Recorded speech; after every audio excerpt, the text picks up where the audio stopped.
嗱，呢個就係 BJ-1017自製嘅超級 TNT 大炮，你睇下後面啲紅石係幾咁複雜嘅。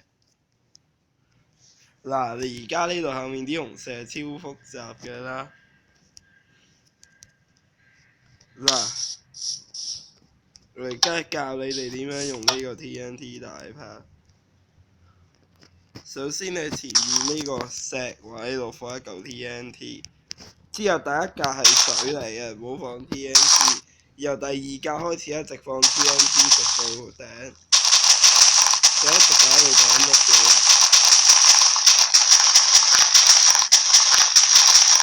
嗱，超級 TNT 大炮嚟啦！你睇下，好壯觀啊！嗱，我而家要嚟引爆呢座大炮啦！開始，啲 TNT 會跌落去之後升咗一股，哇！超遠，哇！我隱約咁樣見到個 TNT 喺度一直飛緊，哇！可想而知呢個大炮啊！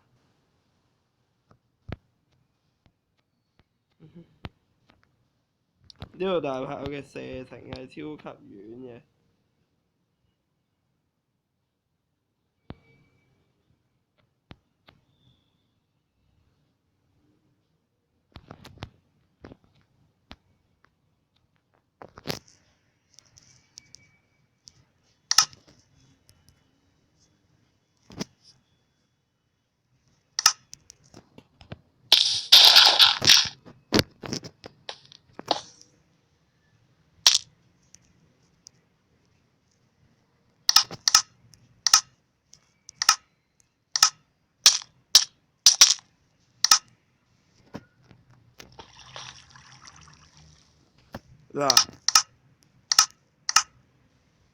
嗱咁啱，頭先唔小心跌咗落地，重新嗰陣時呢，仲有一個就係喺一座大炮隔離嘅，叫做 TNT 衝天炮，一樣擁有好複雜嘅紅石結構。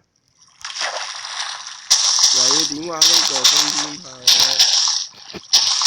首先要喺個衝天炮邊緣靠近水嘅地方，就擺滿 TNT 啦。嗱，個衝天炮就係咁玩嘅。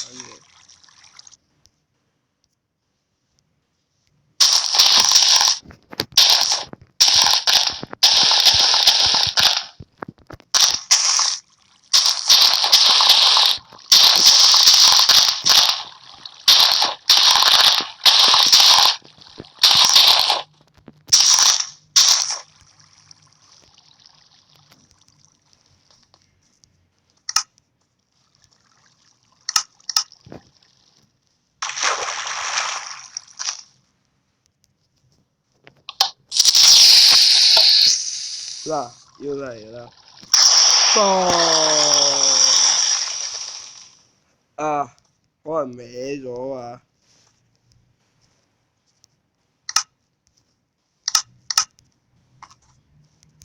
嗱，呢個 TNT 衝天炮就好似頭先咁玩嘅，但係唔知點解個人會棘住咗，有陣時係咁嘅。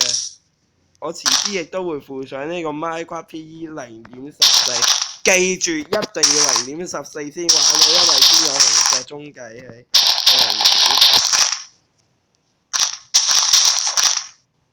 嗱，我稍後就會附上呢個地圖嘅 zip 檔案，咁就大家就將呢個 zip 檔案就解壓咗之後呢，咁就擺落去呢個 SD 卡嘅根目錄啦，有一個叫 Minecraft 嘅資料夾，個 Minecraft 資料夾入邊有一個叫 Game。唔係，即係話擺落 SD 卡根目錄有一個叫 Games 嘅資料夾。你喺呢個 Games 嘅資料夾入邊，仲有一個資料夾係叫 Minecraft World， 將個遊戲檔解壓擺落去呢個資料夾度就可以嘅啦。咁今日嘅教學係咁多，多謝大家收睇。